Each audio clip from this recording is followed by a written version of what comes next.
Había en esta compañía dos hombres apellidados Jackson, uno negro y otro blanco, ambos de nombre de pila John.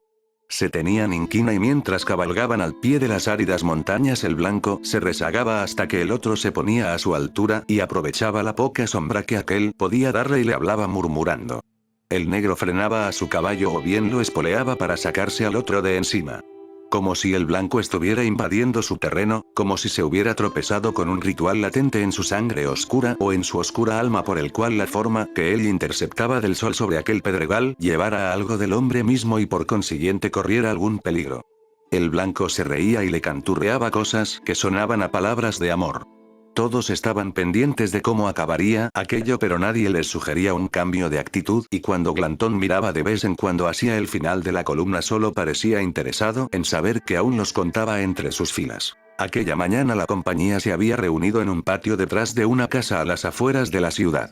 Dos hombres sacaron de un carro una caja de pertrechos de guerra procedente del arsenal de Baton Rouge y un judío prusiano de nombre Speyer forzó la caja con un punzón y un martillo de herrar y sacó un paquete plano envuelto en papel marrón de carnicería que estaba translúcido de grasa como papel de pastelería. Glantón abrió el paquete y dejó caer el papel al suelo. Tenía en la mano un enorme revólver patente Colt de cañón largo y 6 disparos. Era un arma de cinto pensada para dragones y aceptaba en sus largos barriletes una carga de rifle y pesaba más de 2 kilos una vez cargada. Aquellas pistolas podían atravesar con sus balas cónicas de media onza un grosor de 6 pulgadas de madera de frondosa y en la caja había 4 docenas. Speyer estaba abriendo las grandes turquesas y los cebadores y los accesorios mientras el juez Holden desenvolvía otro de los revólveres. Todos se acercaron a ver. Glantón limpió el ánima y la recámara del arma y le cogió el cebador a Speyer. Es una preciosidad, dijo uno. Cargó las cámaras e introdujo una bala y la asentó mediante la palanca de bisagra fijada a la parte inferior del cañón. Cuando todas las cámaras estuvieron cargadas, les aplicó fulminante y miró a su alrededor. En aquel patio, aparte de comerciantes y compradores, había otros varios seres vivos. Lo primero que Glantón puso en el punto de mira fue un gato que en ese preciso momento aparecía en lo alto del muro tan silencioso como un pájaro al posarse. El gato giró para abrirse camino entre las cúspides de cristal roto que coronaban la mampostería. Glantón apuntó con una sola mano y accionó el percutor retirándolo con el dedo gordo. La explosión en medio de aquel silencio de muerte fue mayúscula. El gato desapareció sin más. No hubo sangre ni grito, simplemente se esfumó en el aire. Speyer miró inquieto a los mexicanos. Estaban observando a Glantón. Glantón accionó nuevamente el percutor y giró con la pistola. Un grupo de aves de corral que estaban picoteando el polvo en una esquina del patio se quedaron quietas, ladeando nerviosas la cabeza en distintos ángulos. La pistola rugió y una de las gallinas explotó en una nube de plumas. Las otras se alejaron en silencio estirando sus largos pescuezos. Glantón disparó otra vez. Una segunda ave giró sobre sí misma y cayó patas al aire. Las otras se alejaron trinando débilmente y Glantón giró pistola en mano y disparó a una cabra pequeña que tenía la garganta apoyada en la pared de puro pánico y la cabra cayó al polvo muerta en el acto y Glantón disparó a un cántaro de arcilla que reventó en una lluvia de fragmentos y agua y levantó el revólver y apuntó hacia la casa e hizo sonar la campana en su torre de adobe encima del tejado, un sonido solemne que flotó en el vacío después de que el eco de los disparos se hubiera extinguido. Una bruma de humo gris flotaba sobre el patio. Glantón montó el arma al pelo e hizo girar el barrilete y bajó el percutor. Una mujer apareció en el portal de la casa y uno de los mexicanos le habló y volvió a meterse dentro. Glantón miró a Holden y luego miró a Speyer. El judío sonrió nervioso. No valen ni $50. Speyer se puso serio. ¿Cuánto vale su vida? Dijo. En Texas, $500, pero descontando tu sucio pellejo. El señor Ridley opina que es un buen precio. El señor Ridley no tiene que pagar, pero él adelanta el dinero. Glantón examinó la pistola. Pensaba que habían llegado a un acuerdo, dijo Speyer. No hay ningún acuerdo. Son armas vendidas para la guerra. Nunca verá otras iguales. No hay acuerdo mientras cierta cantidad de dinero no cambie de manos. Un destacamento, formado por 10 o 12 soldados, entró de la calle con las armas apercibidas. ¿Qué pasa aquí? Glantón miró a los soldados sin interés. Nada, dijo Speyer. Todo va bien. Bien. El sargento estaba mirando las aves muertas, la cabra. La mujer volvió a asomar. Tranquilo, dijo Holden. Asuntos del gobernador. El sargento los miró y miró a la mujer que estaba en la puerta. Somos amigos del señor Ridley, dijo Speyer. Ándale, dijo Glanton. Tú y tus fantoches de negros. El sargento dio un paso al frente y adoptó una postura de autoridad. Glanton escupió. El juez había cubierto ya el espacio entre los dos y se llevó al sargento aparte y se puso a conversar con él. El sargento le llegaba a la axila y el juez hablaba efusivamente y gesticulaba con gran vehemencia. Los soldados aguardaron en cuclillas con sus mosquetes, estudiando inexpresivos al juez. A ese hijo puta no le ofrezcas ni un centavo, dijo Glanton. Pero el juez venía ya con el sargento para proceder a una presentación oficial. Le presento al sargento Aguilar, dijo en voz alta, abrazándose al desarrapado militar. El sargento tendió su mano con mucha formalidad. La mano ocupó aquel espacio y la atención de cuantos allí había como algo que requiriese una homologación. Speyer dio un paso al frente y se la estrechó. Mucho gusto. Igualmente, dijo el sargento. El juez le fue presentando a todos los miembros de la compañía, el sargento muy serio él, y los americanos murmurando obscenidades o meneando en silencio la cabeza. Los soldados permanecían sentados sobre los talones y observaban cada movimiento de aquella pantomima con el mismo escaso interés, y finalmente el juez llegó a donde estaba el negro. Aquella sombría cara de irritación hizo que el sargento se acercara para poder observarlo mejor y luego acometió una laboriosa presentación en español. Explicó al sargento a grandes rasgos la problemática carrera del hombre que tenían delante, bosquejando diestramente con sus manos las formas de los muchos y variados caminos que convergían aquí en la autoridad última de lo existente, asimismo lo expresó, como cordeles que uno hace pasar por el ojo de una anilla. Presentó a su consideración varias alusiones a los hijos de Cam, a las tribus perdidas de los hebreos, ciertos pasajes de los poetas griegos, especulaciones antropológicas en cuanto a la propagación de las razas en su diáspora y aislamiento imputables a los cataclismos geológicos y una valoración de las características raciales con respecto a las influencias climáticas y geográficas. El sargento escuchó todo aquello y más con gran atención y cuando el juez hubo terminado dio un paso al frente y le tendió la mano al negro. Jackson hizo caso omiso. Miró al juez. ¿Qué le has dicho, Holden? No se te ocurra insultarle. ¿Qué le has dicho? La expresión del sargento había cambiado. El juez le pasó el brazo por los hombros y se inclinó para hablarle al oído y el sargento asintió y dio un paso atrás y saludó marcialmente al negro. ¿Qué le has dicho, Holden? Que en tu país no teníais costumbre de dar la mano. Antes de eso. ¿Qué le has dicho antes? El juez sonrió. No es preciso, dijo, que las partes aquí presentes estén en posesión de los hechos concernientes a este caso, pues en definitiva sus actos se ajustarán a la historia con o sin su conocimiento. Pero cuadra con la idea del principio justo que los hechos en cuestión, en la medida en que se los pueda forzar a ello, encuentren depositario en una tercera persona que ejerza de testigo. El sargento Aguilar es precisamente esa persona y cualquier duda acerca del cargo que ostenta no es sino una consideración secundaria comparada con los perjuicios a ese más amplio protocolo impuesto por la agenda inexorable de un destino absoluto. Las palabras son objetos. De las palabras que él detenta no se le puede despojar. El poderío de esas palabras trasciende el desconocimiento que él tiene de su significado. El negro estaba sudando. En su sien palpitaba la mecha de una vena oscura. La compañía había escuchado al juez en silencio. Algunos hombres sonrieron. Un asesino de Missouri deficiente mental se reía como un asmático. El juez miró al sargento y se pusieron a hablar y fueron los dos juntos hasta donde estaba la caja y el juez le mostró uno de los revólveres y le explicó su funcionamiento con mucha paciencia. Los hombres del sargento se habían incorporado y estaban a la espera.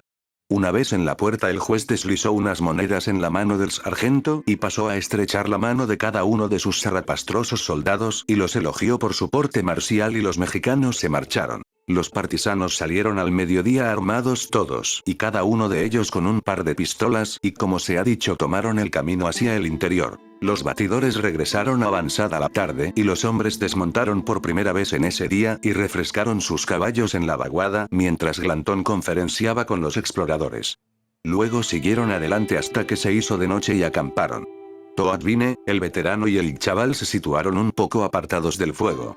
Ignoraban que estaban cubriendo la vacante de 3 hombres de la compañía asesinados en el desierto. Observaron a los Delaware, había un buen número de ellos en el grupo, y también estaban algo apartados, en cuclillas, uno de ellos machacando habas de café en una piel de ante con una piedra, mientras los demás tenían fijos en la lumbre sus ojos negros como ánimas de cañón. Aquella misma noche el chaval vería a uno de los Delaware hurgar con la mano entre las puras brasas buscando un pedazo de carbón adecuado para encender su pipa. Estuvieron de pie antes de que despuntara el día y recogieron y ensillaron sus caballos tan pronto hubo claridad suficiente. Las montañas eran de un azul puro en el amanecer y por todas partes gorjeaban pájaros y el sol cuando salió por fin iluminó la luna allá en el oeste y quedaron así enfrentados a una punta y otra de la tierra, el sol incandescente y la luna su réplica pálida, como si hubieran sido los extremos de un tubo común más allá de los cuales ardían mundos más allá de toda comprensión. A medida que los jinetes subían en fila india por entre mezquites y piracantas en medio de un suave tintineo de armas y de bocados el sol ascendió y la luna se fue poniendo y los caballos y las mulas empapadas de rocío empezaron a humear en carne como en sombra. Toadvine había hecho amistad con un tal Batcat, fugitivo de Tasmania que había llegado al oeste estando en libertad bajo fianza. Era galés de nacimiento, tenía solo 3 dedos en la mano derecha y le faltaban muchos dientes.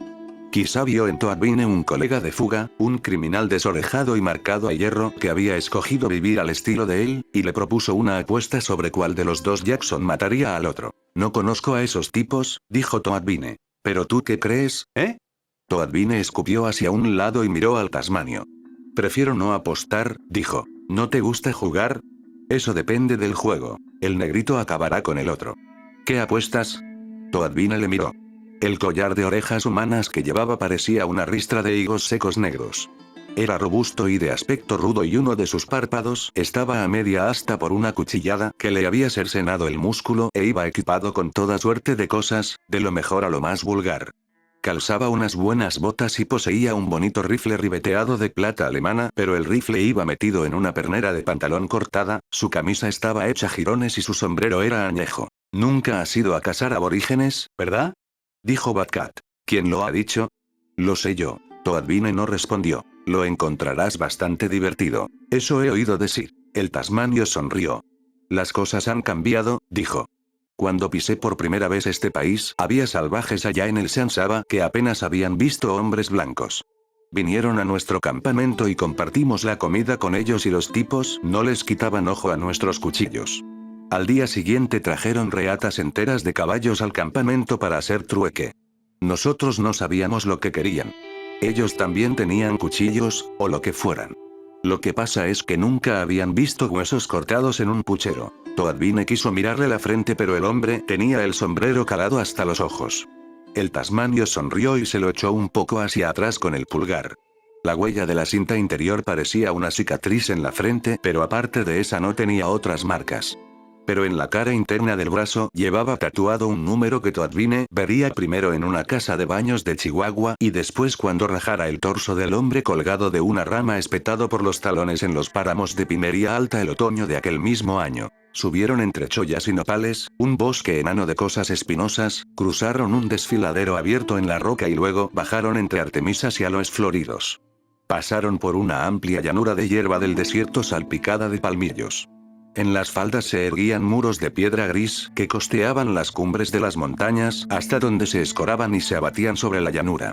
No pararon a almorzar ni a hacer la siesta, y el ojo algodonoso de la luna descansaba a plena luz del día en el cuello de las montañas de más al este y cabalgaban todavía cuando los avanzó en su meridiano nocturno, dibujando en el llano un camafeo azul de aquella espantosa columna de peregrinos que se dirigía rechinando al norte. Pasaron la noche en el corral de una hacienda donde toda la noche hubo fuegos de vigilancia encendidos en las azoteas. 2 semanas antes un grupo de campesinos había sido pasado a cuchillo con sus propias asadas, siendo parcialmente devorados por los cerdos, mientras los apaches capturaban todo el ganado que podían conducir y desaparecían en las colinas.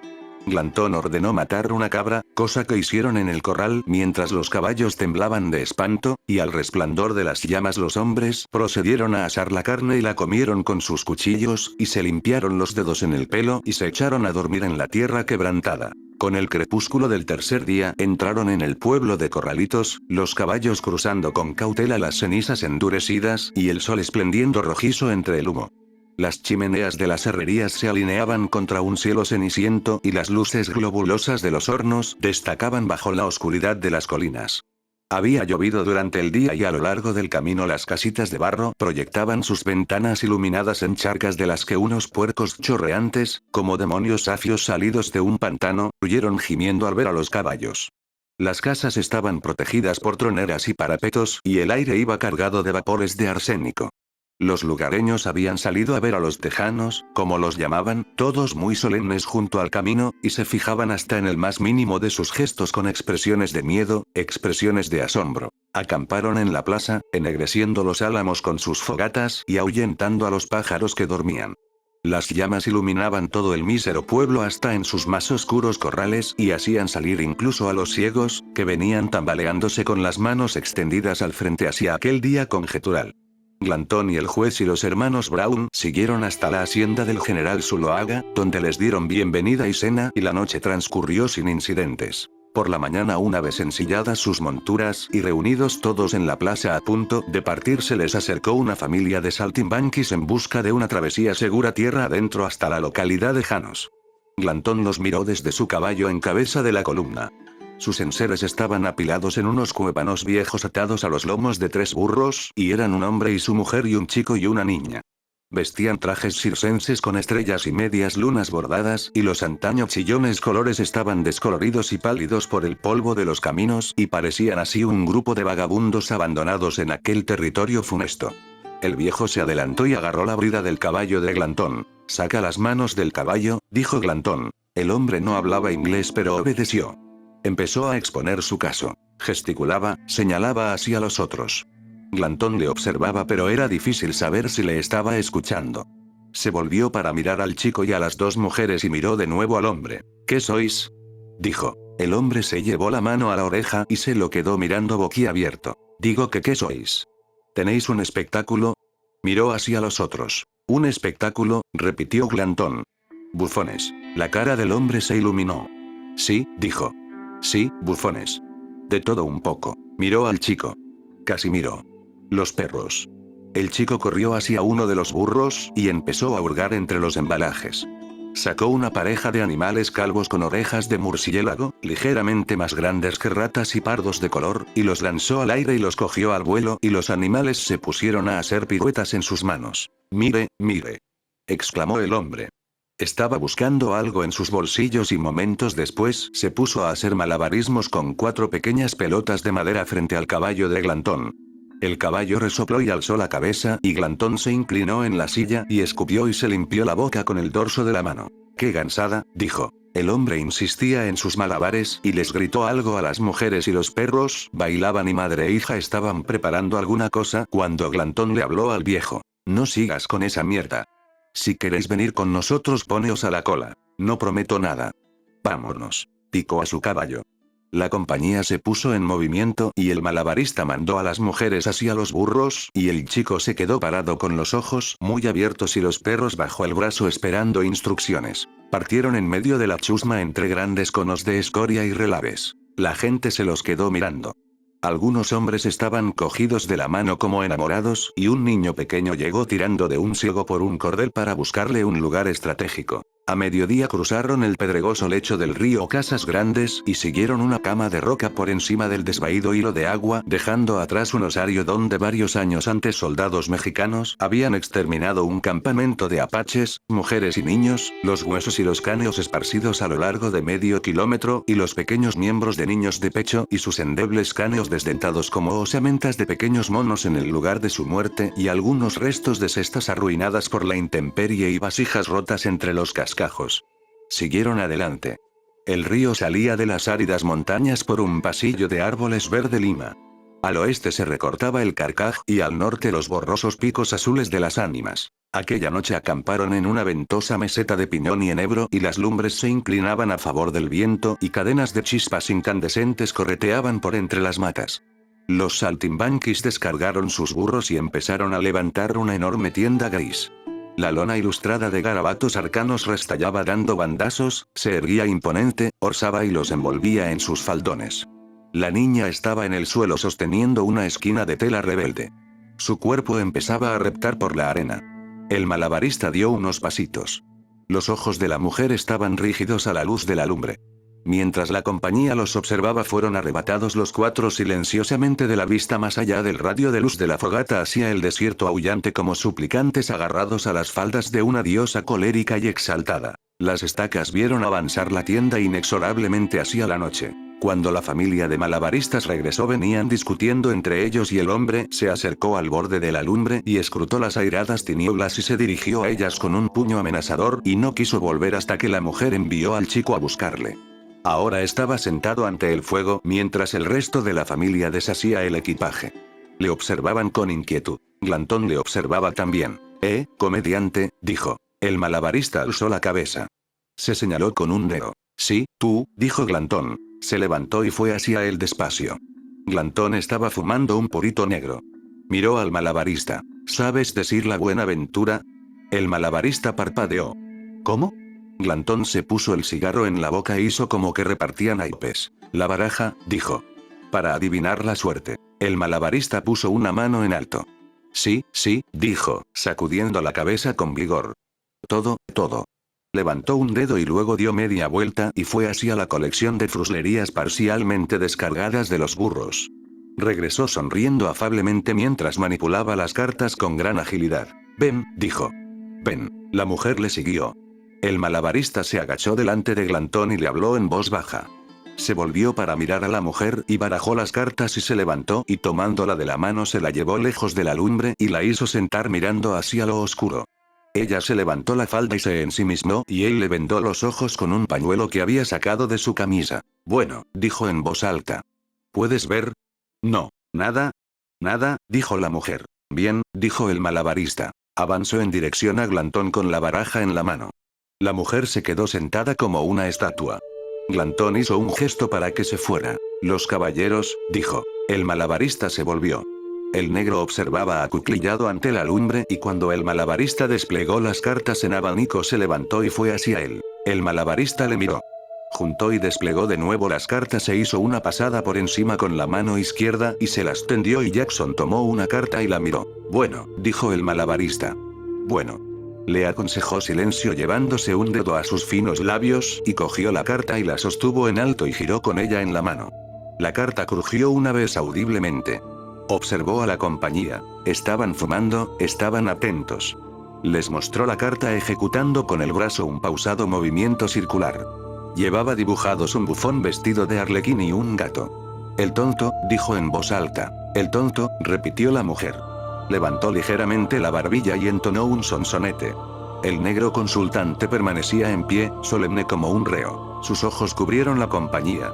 El juez estaba cara al viento desnudo hasta la cintura, como una gran deidad pálida, y sonrió cuando el negro lo miró a él. La mujer cayó. El viento hacía volar el fuego. ¿Quién? Gritó el malabarista. El negro, dijo ella tras una pausa. El negro, dijo el malabarista, volviéndose con la carta. Su vestido restallaba al viento. La mujer alzó la voz para hablar de nuevo y el negro preguntó a sus camaradas. ¿Qué dice? El malabarista se había dado la vuelta y dedicaba pequeñas venías a la concurrencia. ¿Qué dice, Tobin? El excura meneó la cabeza. Idolatría, negrito, pura idolatría. No le hagas caso. ¿Qué ha dicho, juez? El juez sonrió. Había estado sacándose bichos de los pliegues de su piel lampiña y levantó una mano con el pulgar y el índice apretados como si fuera a dar la bendición para acto seguido arrojar al fuego una cosa invisible. ¿Qué ha dicho? Sí. ¿Qué? Creo que viene a decir que en tu suerte está la suerte de todos nosotros. ¿Y cuál es esa suerte? El juez sonrió bonachón, su frente fruncida parecía la de un delfín. ¿Tú bebes, Jackie? No más que algunos. Creo que ella te previene contra el demonio del ron. Prudente consejo, ¿no te parece? Eso no es decir la Buenaventura, en efecto. El cura lleva razón. El negro frunció el entrecejo pero el juez se inclinó hacia adelante y le miró con detenimiento.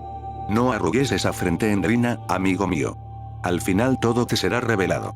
A ti como a cualquier otro. Varios de los allí sentados parecieron sopesar las palabras del juez y algunos se volvieron para mirar al negro.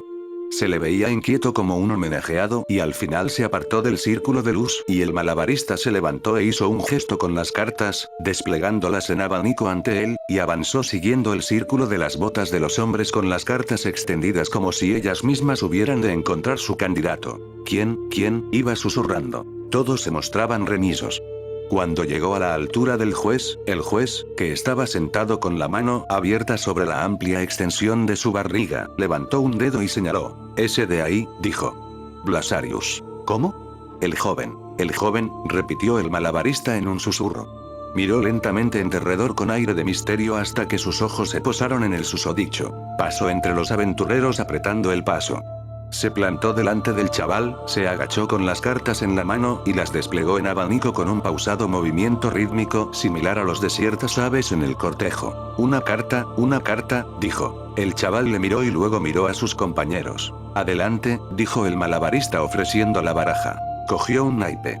Nunca los había visto iguales, pero el que había elegido le sonaba un poco. Puso la carta del revés, la examinó y le dio la vuelta. El malabarista tomó en la suya la mano del muchacho y giró la carta para poder verla. Luego la cogió y la sostuvo en alto. El 4 de copas, dijo en voz alta. La mujer levantó la cabeza. Parecía una marioneta ciega a la que hubiera sorprendido el repentino tirar de un cordel. 4 de copas, dijo. Movió los hombros. El viento hacía ondear sus prendas y sus cabellos. ¿Quién es? Gritó el malabarista. El hombre más, dijo ella. El más joven. El muchacho, dijo el malabarista. Giró la carta para que todos la vieran. La mujer se quedó sentada como la interlocutora ciega entre Boaz y Jaquín representada en la única carta de aquella baraja que no verían salir a la luz, pilares verdaderos y verdadera carta, falsa profetisa para todos. Reanudó su salmodía. El juez reía en silencio. Se inclinó un poco para ver mejor al chaval.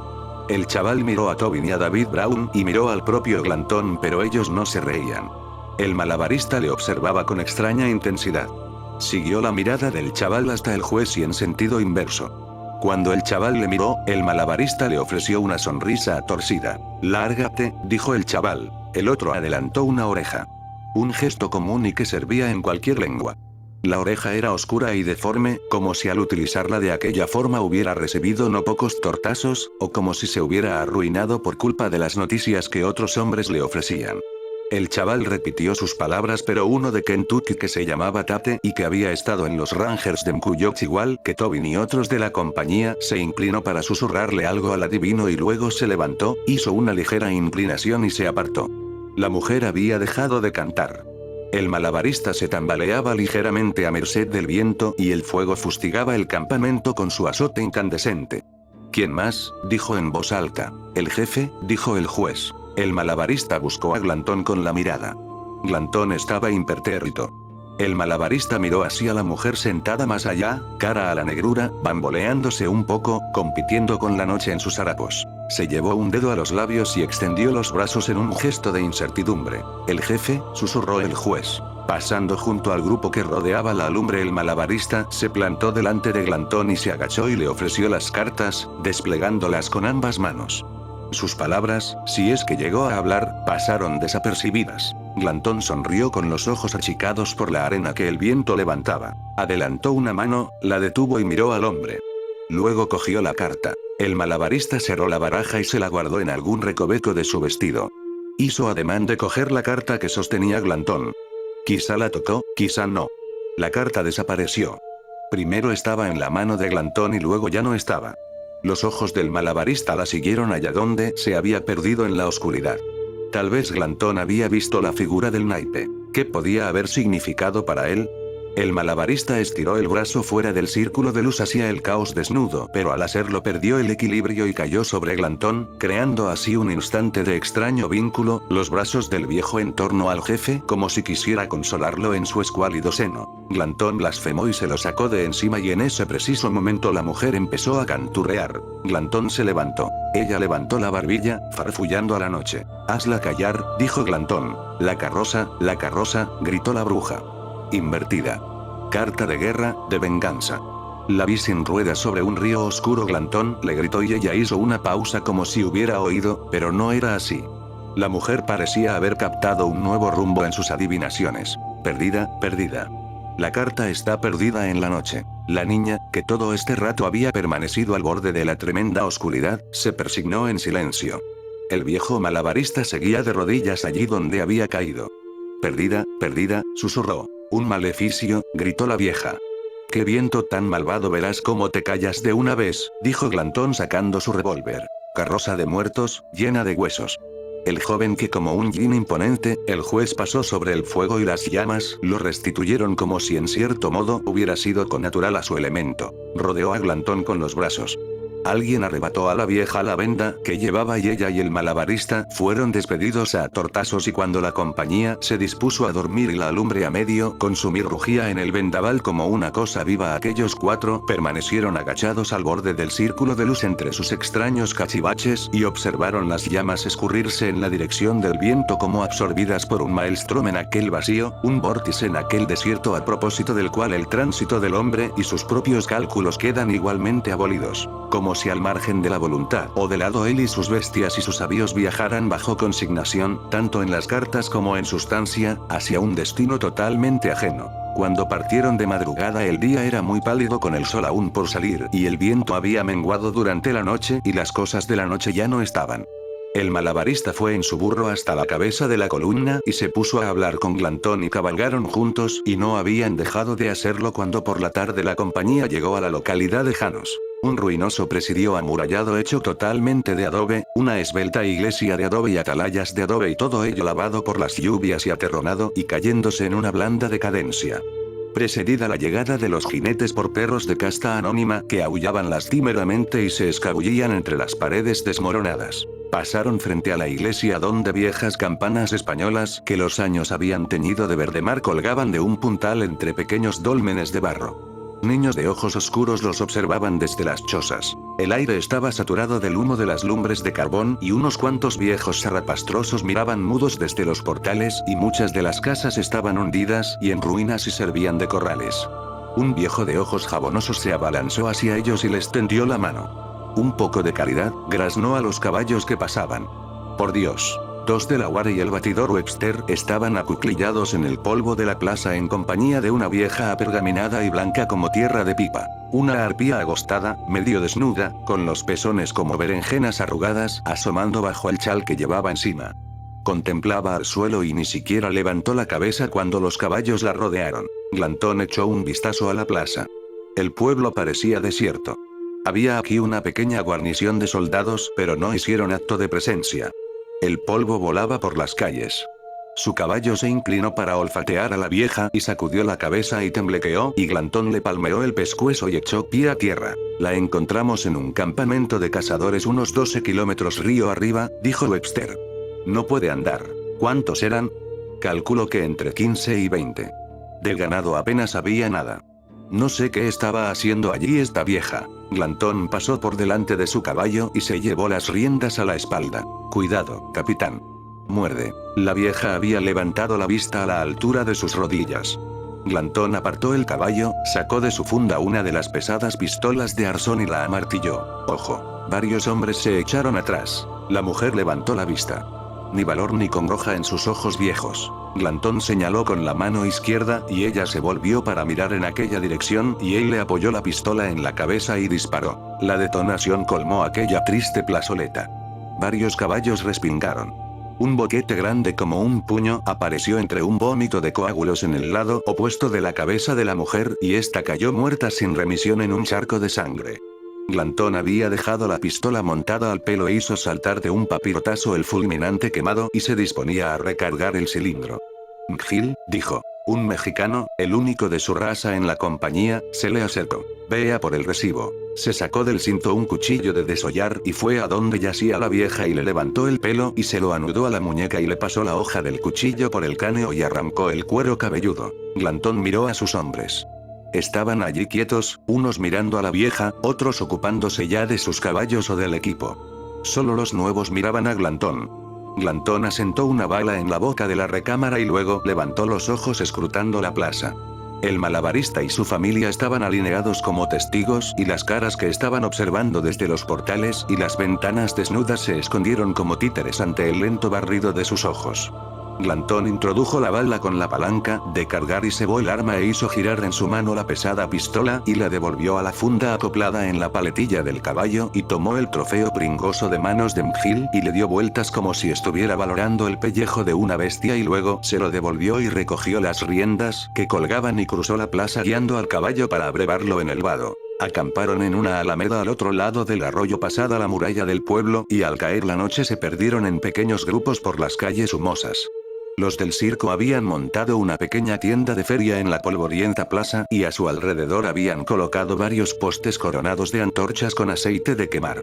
El malabarista estaba tocando un pequeño tambor militar hecho de hojalata y cuero crudo y pregonaba con voz aguda y nasal los números de su función mientras la mujer chillaba pasen, moviendo los brazos en un gesto de gran espectáculo. Toadvine y el chaval observaban mezclados con los lugareños. Batcat se inclinó para hablarles. Mirad eso, chicos. Se volvieron hacia donde les indicaba. El negro estaba desnudo hasta la cintura detrás de la tienda, y cuando el malabarista giró con un barrido de su brazo la chica le dio un empujón y el negro saltó de la tienda y se paseó con extrañas posturas bajo la errática luz de las antorchas.